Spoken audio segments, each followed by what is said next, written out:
Ladies and gentlemen, if you go to Twitter right now, Moses Kuria is trending at number 1. Actually, from yesterday until now, it's almost 4 p.m. Moses Kuria is still trending at number 1. Why is Moses Kuria trending on Twitter? It's because of a tweet which he made yesterday. And again, if you still go to Twitter, item number 2, which is trending, is Thursday and Friday. Basically, those are the days for mandamanos: Wednesday, Thursday, and Friday. And because Wednesday is a comma, then it means Twitter picked Thursday and Friday. The third item on the trend list is Cherargei. Cherargei, the senator for Nandi, is also trending because of a tweet he made yesterday.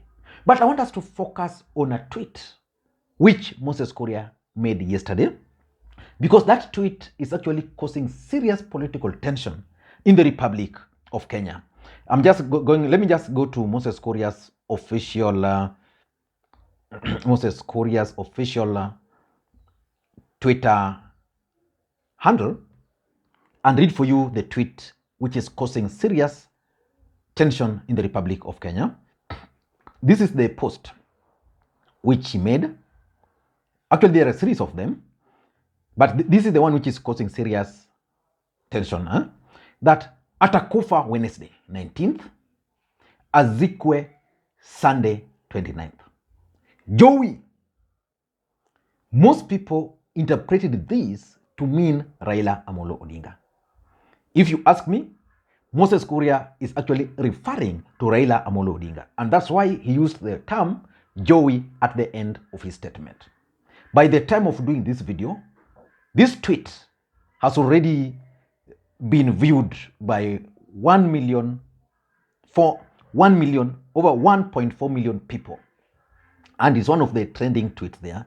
And then later on, Moses Kuria akasema, unasimama mbele ya bus imebeba abiria 53 million, itapita na wewe Omera. Again, still referring to Raila Amolo Odinga. The Raila Odinga is standing in front of a bus carrying so many people. And again, 2 hours later, Moses Kuria is making this tweet that cash reward of 50 million. So basically, Moses Kuria is asking anybody who is willing to take the assignment, he will reward him with 50 million. And he's also saying another thing here, that so you wait for us to vote for him. Now you have forced him to a handshake, tuache kwa mata, over my dead body. So Moses Kuria is also suggesting that a kind of handshake is looming. But let us focus on the main tweet, the idea of eliminating Raila Amolo Odinga. Because if you go to Cherargei's tweet, Cherargei is also saying sniper. Sniper. So the question is, are there plans to eliminate Raila Amolo Odinga? For us to understand whether there are plans for that, I want to take you guys to Homa Bay yesterday and pay very close attention to William Ruto's speech, because at some point William Ruto talked about this mandamano and he warned everybody, and he told Kenyans that he should not be blamed. And he actually told those people who normally demonstrate that he should not be blamed. So what are they planning? Listening to William Ruto before we proceed. That we are exercising rights of demonstration when we are actually causing anarchy, mayhem, and destroying our country. That is not going to happen. Na mimi nataka nikubaliane na watu wote, mimi naheshimu kila mtu, lakini ikifika hapo kila mtu wako na kazi ya kufanya, si ndio? Na mimi kuna kazi hata mimi nimepatiwa na wananchi wa Kenya ya kufanya. Mtu asinilaumu nikifanya kazi ile mimi nimepewa, na hiyo kazi nitafanya na bidii tena. Ama namna gani? Sio kama tunaelewana Homa Bay. So now that's William Samoei Arap Ruto. Again, Professor Kithure Kindiki, the cabinet secretary for Interior, was also very clear. And those who want to test our resolve to retrieve our country from anarchy in the manner in which we witnessed on Wednesday, those who doubt our resolve, try monkey business on Wednesday, try monkey business on Thursday, try monkey business on Friday. You will live to regret for a very, very long time. So in this video, I want us to dissect Moses Kuria's tweet.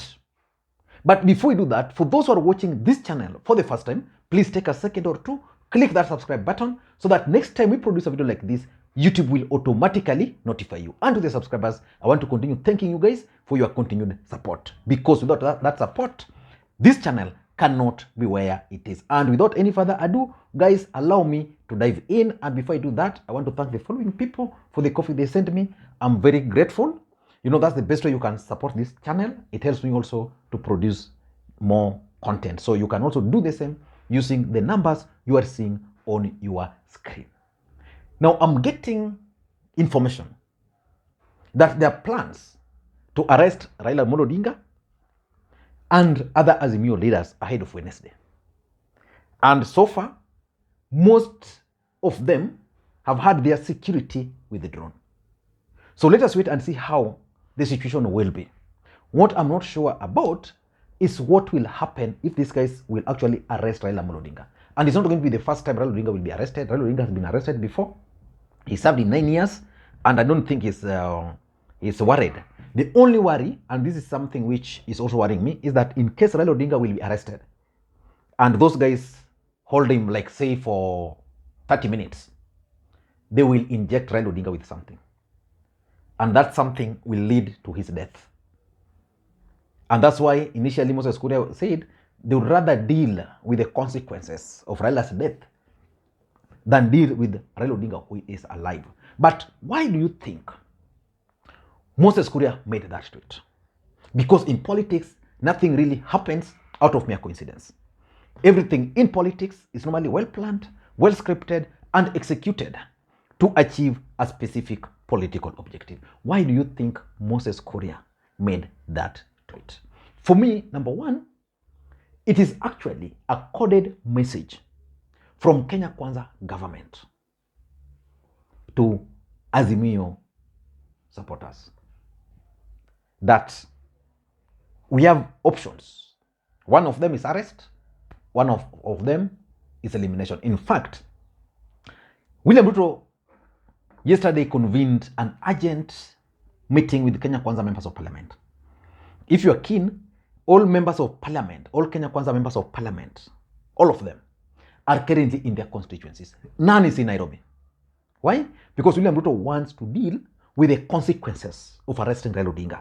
He wants to, like, for example, let's take, for example, Game constituency, where Elisha is. Elisha is expected to mobilize his supporters to counter Azimio demonstrators. So which means it's going to be a clash between the Game people themselves. Someone like Silvanus Osoro, I've seen him meeting with Don Bosco Gishana and the rest, planning on how they'll launch an attack on Raila Odinga's supporters or Azimio supporters on Wednesday. So let us wait and see. But I tend to think that Moses Kuria is generally trying to send a coded message to Kenyans so that you discuss, you get prepared. You get prepared. So that's number one. Number two, Moses Kuria could also be trying to divert the attention of Kenyans from the Kikuyu nation. The truth of the matter is that there is serious rebellion against Kenya Kwanza government and their leaders in the mountain. Moses Kuria made some statement a few days ago about urinating on Uhuru Kenyatta's Ichaweri's residence. And we've witnessed from that day several mandamanos against Moses Kuria in Gatundu. And generally in the mountain, there's that rebellion against Kenya Kwanza government. Is it possible that Moses Kuria is now using Raila Odinga to divert the attention of the mountain from those rebellion? I want you guys to pay very close attention to the statements which these old men here are telling Moses Kuria during that demonstration. Kwa hivyo niseme sisi hatuna furaha. Sisi ile tungetaka kumwambia, tunataka kujua hiyo bendera yake nguvu, tunataka ni asaidia watu wetu wapate kazi. Vijana wetu waache kukaa barabara bila kitu wanafanya. Vijana wetu wanataka kazi, hata wao wanafurahi kusikia kuna bendera, lakini hawajapata kazi ama nguvu ya hiyo bendera. Kwa hivyo naweza taka niseme bangi na pombe. Kwa hivyo lazima urilisi hiyo kitu. Tunasikia kwamba tumekosewa heshima, haswa kama wakazi wa Gatundu. Kwa jina naitwa Jogona Muhora kutoka pande ya Mwangi location. Tumekuja hapa kwa kukasirishwa na matamshi ya Moses Kuria vile anatukana Uhuru Kenyatta, former president, na tumekasirika na yeye. Sasa tunaambia ikiwa kuna deni yoyote alimkopesha Uhuru Kenyatta, wazee wa Gatundu wako tayari kulipa. Ikiwa kuna mwanamke waligombania na Uhuru Kenyatta, wazee wa Gatundu wako tayari kutoa mbuzi ya horohio ili watengeneza hiyo maneno iishe.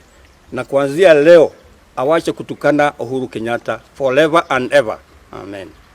Yake imerotea sisi haibu kubwa sana kwa sababu natukana Uhuru mbele ya watu na mbele ya watoto. Ninasema nyamuna hiyo. Ndio. Kila mtu aende kwa bibi yake. Ndio. Tunasema tunasikia baya sana. Kila mtu aende kwa bibi yake. Akafanye hiyo mambo ya makonjo. Anaenda kwa hiyo mama yake akajoe kwa mama yake kwa nini? Hiyo si bibi yake. Hiyo ni mama yake na anasema ati ataenda kukujoa hiyo Kuria. Si mjui, lakini yeye alikuwa kwa kiti. Alikuwa anaongea na tukamudhura. Na tuamudhura alidare. Sasa tunasirika baya sana sisi. Wanawake, wanaume, sijana, hata yote sisi tunasikia baya sana kwa ije hii. Hata ona mazuri.